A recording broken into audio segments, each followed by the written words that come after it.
Cada lugar tiene una historia y a mí me encanta platicártela. Bienvenidos a este segundo hilo de nuestro viaje. En esta ocasión te platicaré acerca de mi visita de Coyoacán. Pero olvidemos por un momento lo que son los churros, el café y a Frida Kahlo. Excavemos en este suelo volcánico para entender por qué este lugar fue, desde antes de la llegada de los españoles, un sitio de poder, agua y coyotes. Hablemos del origen del nombre. El lugar de los dueños de coyotes. En náhuatl, Coyohuacán se compone de coyotl, que es coyote, gua, que es el posesivo, y can, lugar. Entonces la traducción sería lugar de los que tienen o poseen coyotes. El coyote en la cosmogonía prehispánica no era solo un animal, era el símbolo de la astucia y estaba vinculado a Huehuecoyotl, el dios viejo de la danza y los deseos. Coyoacán era una zona de cuevas y pedregales, donde este animal abundaba, dándole al lugar un aire de sabiduría y peligro. Pero Coyoacán no nació en el virreinato. Fue un señorío clave en la cuenca del Valle de México. Se estima que fue fundado alrededor del siglo VII por grupos de origen tolteca o teotihuacano, pero su auge llegó con los tepanecas. Coyoacán era el segundo señorío más importante de los tepanecas, solo después de Azcapotzalco. En 1428 la Triple Alianza, que fue liderada por los aztecas de Tenochtitlan, derrotó a los tepanecas. Entonces Coyoacán pasó a ser un tributario de los mexicas. El último señor tepaneca, Cuauhpopoca, tuvo que rendir cuentas a Tlatoani de Tenochtitlan. ¿Pero por qué todos querían la zona de Coyoacán? Coyoacán era una zona privilegiada de ojos de agua y manantiales como el de Acuecuextco. Era un suministro a Tenochtitlan. Los mexicas, al conquistar Coyoacán, lo convirtieron en su principal fuente de agua dulce. De hecho, el Tlatoani Ahuizotl mandó construir un acueducto desde Coyoacán hasta el centro de su ciudad, una obra de ingeniería que terminó en tragedia, ya que hubo una inundación masiva, pero que demuestra la importancia estratégica de este lugar. En la agricultura, al estar cerca de la orilla del lago de Xochimilco, era una zona de alta producción agrícola y de madera. El terreno que tenía Coyoacán está asentado sobre el Pedregal de San Ángel. Fue producto del volcán Xitle siglos atrás. Los habitantes prehispánicos aprendieron a dominar la piedra volcánica, que era el basalto. Aunque los españoles construyeron encima, los cimientos de lo que hoy es la Plaza de la Purísima o el mismo centro de Coyoacán descansan sobre estructuras tepanecas que aprovechaban la dureza del terreno volcánico. Vamos a platicar un poco, no solo de la historia, sino de algunas leyendas. Entonces, se cuenta que el Tlatoani mexica Ahuizotl, obsesionado con llevar más agua a su ciudad, exigió al señor de Coyoacán que le entregara el caudal del manantial de Acuecuexco. El señor de Coyoacán, que era sabio y hechicero, le advirtió: el agua es una diosa caprichosa, si la fuerzas, nos ahogará a todos. Pero Ahuizotl, ignorando la advertencia, mandó matar al señor de Coyoacán y construyó el acueducto. El día de la inauguración, el agua salió con tal furia que no se detuvo hasta inundar Tenochtitlan, matando a miles. Dicen que en las noches de lluvia en el Pedregal todavía se escucha el susurro del sabio de Coyoacán, recordando que el hombre nunca podrá dominar los dioses que habitan en la piedra y el agua. Coyoacán no empezó con las plazas que hoy caminamos, que hoy paseamos. Empezó con el aullido del coyote de las cuevas de lava. Imagina que ese lugar hace 600 años era una frontera de piedra volcánica donde los tepanecas vigilaban el lago. Qué interesante, ¿no? Pero ahora empecemos a platicar un poco acerca del nacimiento de la Nueva España. ¿Qué hizo o qué influencia tuvo en Coyoacán? Tras la caída de Tenochtitlan el 13 de agosto de 1521, Hernán Cortés no pudo establecerse en el centro de la ciudad. Tenochtitlan estaba en ruinas, los canales estaban bloqueados por cadáveres y la peste era insoportable.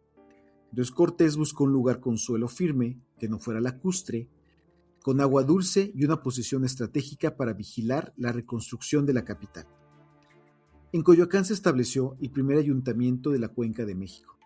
Durante casi 2 años, entre 1521 y 1523, todas las órdenes reales, las expediciones de conquista y el reparto de tierras se decidieron aquí. La iglesia de San Juan Bautista es uno de los templos más antiguos de la capital de México. los dominicos iniciaron su construcción hacia 1522 sobre lo que era un calpulli o barrio prehispánico. El estilo es una mezcla de gótico tardío y renacimiento plateresco. ¿Por qué plateresco?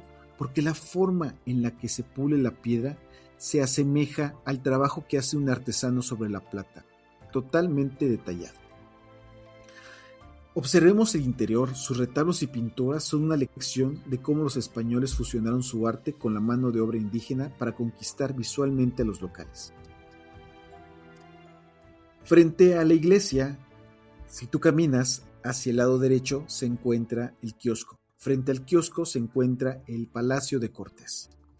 Pero vamos a desmentir un mito. El edificio que vemos, que es el actual edificio delegacional, no es la Casa de Cortés. Fue construido en el siglo XVIII, pero se alza en el terreno donde originalmente estuvieron las casas reales donde Cortés administró el imperio naciente. O sea que Cortés nunca habitó ese lugar. En Coyoacán se gestó el sistema económico que dominaría los siglos, la llamada encomienda. Aquí se repartieron los pueblos de indios a los capitanes españoles como pago por la conquista.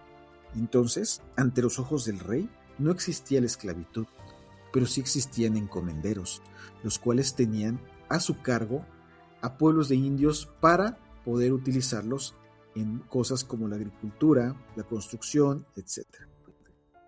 Cortés introdujo aquí los primeros cultivos europeos en el valle, aprovechando la fertilidad de las huertas de Coyoacán, lo que lo convirtió en un jardín que proveía hortalizas a la naciente Ciudad de México. Aquí existe también, en este lugar, una leyenda negra. La llamaremos la leyenda del misterio de la Casa Colorada. Se dice que la famosa Casa Colorada, Cortés vivía con la Malinche, su intérprete y guía, pero en 1522 llegó de Cuba su esposa legítima, Catalina. 3 meses después, tras una cena de gala en Coyoacán, Catalina fue hallada muerta en su habitación. Los rumores de la época decían que Cortés la había estrangulado porque ella era un obstáculo para su ambición de casarse con una mujer de la nobleza española. Aunque nunca se probó, la leyenda dice que en las noches de neblina en Coyoacán, el fantasma de Catalina recorre los jardines buscando justicia, mientras que el susurro de la Malinche se confunde con el viento del Pedregal. Coyoacán nació entre el brillo de las espadas y los secretos de alcoba que definieron el destino de una nación. Ahora imagine el año de 1522. Tenochtitlan es un cementerio de piedra y lodo. Hernán Cortés cabalga hacia el sur y llega a Coyoacán. Y aquí, bajo la sombra de los ahuehuetes, se funda la primera capital de lo que es México. Coyoacán nos enseña que la capital de un imperio no se construye solo con decretos, sino con la voluntad de los que sobreviven a la guerra. Pasó de ser el lugar de coyotes a ser el trono temporal de los conquistadores. Para continuar platicando acerca de Coyoacán, entremos en su monumento más imponente, la parroquia y exconvento de San Juan Bautista. Este lugar no es solo un templo, es una enciclopedia de piedra que resume 5 siglos de arte y conflictos. Originalmente el convento, el templo y su huerta abarcaban una superficie colosal de casi 20,000 metros cuadrados. Para que te des una idea, todo lo que hoy es el Jardín Centenario era la huerta del convento. Aunque hoy vemos una sola nave, originalmente el templo contaba con 3 naves de estilo basilical romano, una central más alta y 2 laterales. En las restauraciones de 1921 se redujo a una sola para consolidar la estructura, pero se conservó el sotocorro, que es la entrada, con sus 3 arcos originales. Está construida principalmente con cantera y piedra volcánica, extraída del mismísimo Pedregal de San Ángel. El estilo que utilizaba en el siglo XVI, como te mencioné, era el estilo plateresco. Se llama así porque en su decoración es tan fina y detallada que parece el trabajo de un platero, alguien que labra la plata. Es una mezcla de gótico, renacimiento y arte morisco. En Coyoacán lo vemos en el portal de peregrinos y en la entrada principal con relieves que parecen encaje. Dentro está el estilo barroco. Es el estilo de los siglos XVII y XVIII. Su palabra clave es exuberancia. Se olvida de las líneas rectas y busca el movimiento, el contraste de luces y sombras, y el famoso horror vacui, que es miedo al vacío, llenándolo todo de detalles de oro y flores. Los retablos en su interior son en verdad un tesoro. Destacan varios, pero los más importantes son dos grandes retablos, barrocos en los muros laterales y sobre todo el de la Capilla del Rosario al norte, que es una joya íntegra de finales del siglo XVII. Si quieres verlos, por favor busca mi TikTok, ahí tengo el video de todos los retablos y todas las pinturas que se encuentran dentro de esta iglesia. En el altar mayor hay un retablo barroco del siglo XVIII recubierto con lámina de oro, un oro de 23 quilates que en su restauración se puso en 1933. La figura central del altar mayor es, por supuesto, San Juan Bautista, en la escena del bautismo de Cristo. Está rodeado de esculturas de santos talladas con un realismo impresionante que parecen cobrar vida con la luz que entra por la cúpula. Los dominicos tomaron la batuta de la construcción hacia 1528, aunque los franciscanos iniciaron esta construcción. Dejó de ser estrictamente un convento de clausura dominico en 1753, cuando los frailes se retiraron y el lugar pasó a manos del clero secular, es decir, sacerdotes de la diócesis. Desde entonces ha tenido varias órdenes, incluyendo carmelitas y franciscanos, quienes regresaron definitivamente en 1921. Hoy funciona plenamente como parroquia. Hablemos ahora de la leyenda del mártir de Coyoacán. Muchos ven las marcas en la fachada y creen que es solo un paso del tiempo, pero Coyoacán guarda una historia de sangre reciente. El 30 de diciembre de 1934, en plena persecución religiosa de la Guerra de los Cristeros, un grupo de choque llamado los Camisas Rojas llegó a la plaza decidido a quemar la iglesia. Una joven catequista de 27 años, María de la Luz Camacho, salió al atrio con sus brazos en cruz para proteger la puerta. Dicen que gritó «¡Viva Cristo Rey!» antes de caer abatida por las balas. Hoy, sus restos descansan dentro del templo y se dice que en el aniversario de su muerte se siente un aire gélido en el atrio que te obliga a mirar hacia la puerta, como si el espíritu de la mártir siguiera montando guardia para que el fuego nunca vuelva a tocar su casa. Entrar a San Juan Bautista es como caminar dentro de una joya de oro y piedra. Mientras por fuera el plateresco nos recuerda la delicadeza de los primeros artesanos, por dentro el barroco nos grita la grandeza de un imperio que no tenía miedo al exceso. Pero no nos distraigamos con el brillo del oro del altar mayor. Ve el techo, ve las pinturas que Juan Fabregat que parecían seguirte con la mirada. Este lugar ha sobrevivido a terremotos, incendios y balas. Dejó de ser el refugio silencioso de los monjes para convertirse en el corazón de un pueblo que literalmente dio la vida por defender sus muros. Salgamos de la iglesia y caminemos hacia la Plaza Hidalgo, el lugar donde se encuentran las emblemáticas estatuas de los coyotes. Originalmente todo este espacio era el inmenso atrio de la parroquia de San Juan Bautista. En 1921 se conmemoró el centenario de la consumación de la independencia cuando se decidió fraccionar el atrio y crear estos jardines públicos. El kiosco es una pieza de finales del siglo XIX, donada por el gobierno de Porfirio Díaz. Observemos su estructura de hierro fundido. Es el reflejo de una época que quería ver a México como una nación europea y moderna. Al secularizarse, que es decir, pasa de la iglesia al gobierno, este espacio se transformó y ayudó a la economía local.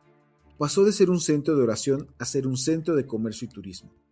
Coyoacán se convirtió en el destino favorito de la aristocracia de la Ciudad de México para construir casas de descanso, lo que elevó el valor de la tierra y creó la vibrante zona comercial que hoy conocemos. Pero vayamos y conozcamos a los protagonistas, la fuente de los coyotes. Las estatuas de los coyotes son obra del escultor Gabriel Ponzanelli.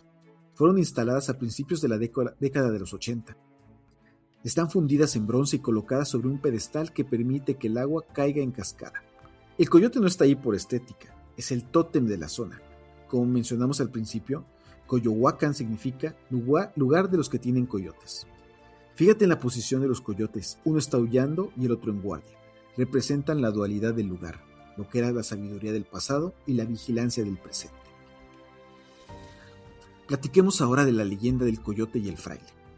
En los primeros años del virreinato, un fraile dominico se perdió en los densos pedregales de Coyoacán durante una tormenta. Cuando estaba a punto de caer por un barranco de lava, un coyote apareció en la nieve. El fraile, temiendo un ataque, se preparó para morir, pero el animal simplemente se sentó y comenzó a aullar con una melodía que parecía humana.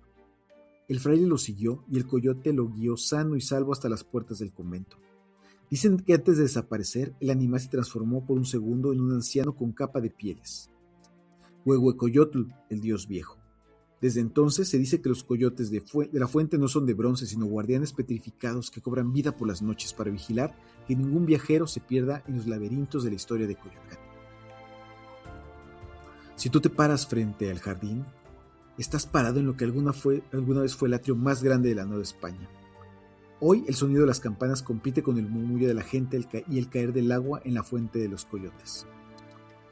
Esas figuras de bronce que te mostré son el recordatorio que Coyoacán tiene un dueño antiguo. No son simples adornos, son el eco de Coyohuacan. Mientras el kiosco porfiriano nos habla de un México que quería ser Francia, los coyotes nos jalan a la vuelta, a la tierra, al pedregal, a la astucia de un animal que los antiguos respetaban como un dios. Aquí la modernidad y el mito se sientan en la misma banca a tomar un café. La Plaza Hidalgo es el corazón donde late la contradicción de México. El orden del kiosco y el salvajismo del coyote es el lugar donde la historia se vuelve pública y donde cada aullido de bronce nos recuerda de dónde venimos. Pero el hilo no se detiene aquí, porque si caminamos unos pasos hacia el ayuntamiento descubriremos el lugar donde se torturó al último emperador azteca. Cambiemos un poco de la solemnidad de las plazas para entrar al estómago de Coyoacán, su mercado. El actual edificio del mercado de Coyoacán fue inaugurado en 1956 durante la presidencia de Adolfo Ruiz Cortines. Es de arquitectura funcionalista de mediados del siglo XX, se diseñó para ser higiénico, amplio y ventilado. Vea sus techos altos de concreto y sus grandes ventanales superiores que permiten la circulación del aire y la entrada de luz natural sin necesidad de mucha electricidad. Antes de este edificio, los comerciantes se instalaban en la Plaza Hidalgo, en un tianguis tradicional. Esta construcción del mercado fue una gran proeza para limpiar el centro histórico y darle un hogar digno a los locatarios que llevaban generaciones ahí. Hablemos de las tostadas de Coyoacán. Es el local más famoso, fundado en 1956. Económicamente, este negocio cambió la dinámica del mercado. Pasó de ser un mercado de recaudo, donde solo comprabas mandado, a ser un destino gastronómico internacional. El mercado sostiene a cientos de familias. Las tostadas son un ejemplo de eficiencia operativa. Servir a cientos de personas en minutos con una variedad de más de 20 guisos, manteniendo la calidad artesanal. Es el lean manufacturing aplicado a la cocina mexicana. Pero platiquemos un poquito de otra leyenda. Dicen los viejos locatarios que, mucho antes de ser el ícono mundial que es hoy, Frida Kahlo caminaba por esos pasillos con sus huipiles y flores en el pelo. Pero ella no iba a posar, iba con su canasta por el mandado para la Casa Azul. Se dice que Frida tenía un local favorito de flores y que Diego Rivera se escapaba aquí para comer lo que los médicos le prohibían. En el mercado de Coyoacán, los personajes que hoy vemos en los museos eran simplemente vecinos buscando el mejor chile o la tostada más crujiente. El espíritu de este mercado es ese: aquí todos somos iguales frente a un plato de tinga. El mercado de Coyoacán nos enseña que la identidad de un pueblo se cocina a fuego lento. Es el lugar donde la arquitectura moderna abraza la tradición prehispánica del maíz, porque viajar no es solo ver monumentos, es sentarse a la mesa con el pasado. El hilo del tiempo nos lleva ahora a un lugar más oscuro, a un callejón donde las tostadas se olvidan y el miedo toma su lugar.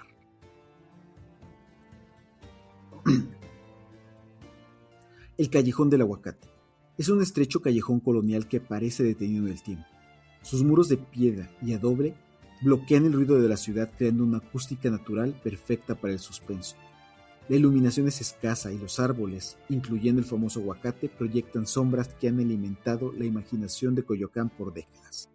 Y aquí te platico la historia del militar y el niño. Se dice que en los años 30, un militar de alto rango vivía en este callejón. Era un hombre de disciplina férrea, traumatizado por la guerra. Un niño del barrio solía acercarse a él para pedir que jugaran o para admirar sus medallas. Un día, en un arrebato de locura y estrés postraumático, el militar desvivió al niño frente a un gran árbol de aguacate. Arrepentido, el militar puso un pequeño altar con una virgen para calmar el espíritu del pequeño. Dicen que si te paras frente al altar a medianoche, puedes escuchar el llanto del niño o ver una sombra pequeña que corre hacia el fondo del callejón. Incluso aseguran que la imagen de la Virgen en el altar a veces llora lágrimas de sangre por la inocencia perdida en ese rincón. Ahora vayamos a otro de los puntos súper interesantes de Coyoacán, la Casa Azul, el búnker de cristal de Frida Kahlo. Muchos vienen aquí buscando una foto para el Instagram, pero pocos entienden que esta pintura azul es en realidad un escudo. No estamos solo frente a la casa de un artista, sino frente al búnker donde una mujer transformó el dolor físico en una industria cultural que hoy mueve millones. La Casa Azul no siempre fue así. Originalmente fue construida en 1904 por Guillermo Kahlo. Tenía un estilo afrancesado, muy acorde a la época y a la era de Porfirio Díaz. Pero cuando Diego Rivera entra en escena, la arquitectura cambia. Diego y Frida mexicanizaron la casa. Cerraron los balcones que daban a la calle para crear un patio interior o un microcosmos de paz. Observemos el estudio de Frida. Fue diseñado por Juan O'Gorman en 1945. Es arquitectura funcionalista pura. Techos altos, ventanales inmensos para captar la luz del norte y muros de piedra volcánica. Diego añadió una pirámide de estilo prehispánico en el jardín para exhibir su colección de ídolos. La casa pasó de ser una residencia o elegante residencia burguesa a una fortaleza nacionalista de basalto y tezontle. Económicamente, Coyoacán en los años 30 era un refugio barato para intelectuales. Pero Frida entendió algo que hoy llamaríamos el branding personal. Ella no solo pintaba, ella diseñaba su imagen. Sus huipiles de Tehuantepec no solo eran moda, eran una declaración política y una forma de ocultar su cuerpo herido. Hoy, si le queremos llamar así a la marca Frida Kahlo, es un motor económico para Coyoacán. El museo es uno de los más visitados del mundo, inyectando millones de pesos a la zona. Ella demostró que la vulnerabilidad cuando se gestiona en disciplina se convierte en un activo eterno. Eso es mentalidad de alto rendimiento. Construir un legado que trabaje por ti, incluso siglos después. Si quieres visitar la casa, te recomiendo entrar a la página y comprar los boletos con mucha antelación. ¿Qué me pasó a mí? No conocí este dato. Llegué a la casa y, oh sorpresa, no pude entrar. Te voy a platicar la leyenda del espejo de la cama. Cuentan que los que cuidan la casa, que por las noches los espejos de la habitación aún guardan su reflejo. La leyenda más potente es la del espejo que su madre mandó poner en el techo de su cama tras el accidente del tranvía. Dicen que Frida no pintaba lo que veía afuera, sino que pintaba para no olvidarse de quién ella era ella misma mientras estaba postrada. Algunos visitantes aseguran que al entrar al estudio se percibe un olor a pintura fresca y tabaco, como si ella acabara de dejar el pincel para ir a caminar por el jardín de cactus. Frida no se fue, se fundió con el pigmento de sus muros. Al momento, hemos recorrido casi una hora de historia, pero en realidad hemos caminado durante siglos. Coyoacán no es solo un barrio mágico, un destino de fin de semana, es la herida y la medicina de México. Hoy deshebramos hilos que nos llevaron desde los manantiales tepanecas y el aullido del coyote en el Pedregal hasta el fuego en los pies de Cuauhtémoc y el refugio azul de Frida Kahlo. Coyoacán nos enseña una lección fundamental de resistencia. Aquí el hombre ha aprendido a construir sobre la lava, a encontrar agua en la piedra y a transformar el dolor en arte eterno. Pero no caminemos por estas calles solo por el café o el churro. Hagámoslo con la conciencia de quien pisa una capital de imperios. Cada vez que crucemos el puente de Panzacola o nos detengamos frente a la fuente de los coyotes, recordemos que bajo los pies late un suelo volcánico que ha visto nacer y morir eras enteras. La arquitectura que hoy admiramos fue el búnker de unos y el martirio de otros, pero hoy es nuestra herencia. Viajar con propósito es dejar de ser un espectador para convertirse en un testigo. Coyoacán nos espera observando con sus ojos de bronce y sus muros de tezontle. No le fallemos a la historia, aprendámosla, cuestionémosla y sobre todo, vivámosla con disciplina de quien sabe que el pasado es el único mapa real hacia el futuro. Hemos terminado esta ruta, pero el hilo del tiempo nunca se detiene. Gracias por acompañarme en este café platicado, en esta búsqueda de la verdad que se esconde entre los callejones. Soy tu historiador y viajero, y recuerda, la historia no se lee en libros. La llevamos en la sangre y se siente en los muros que guardan los secretos para los que estuvieron antes. Nos escuchamos en la próxima ruta.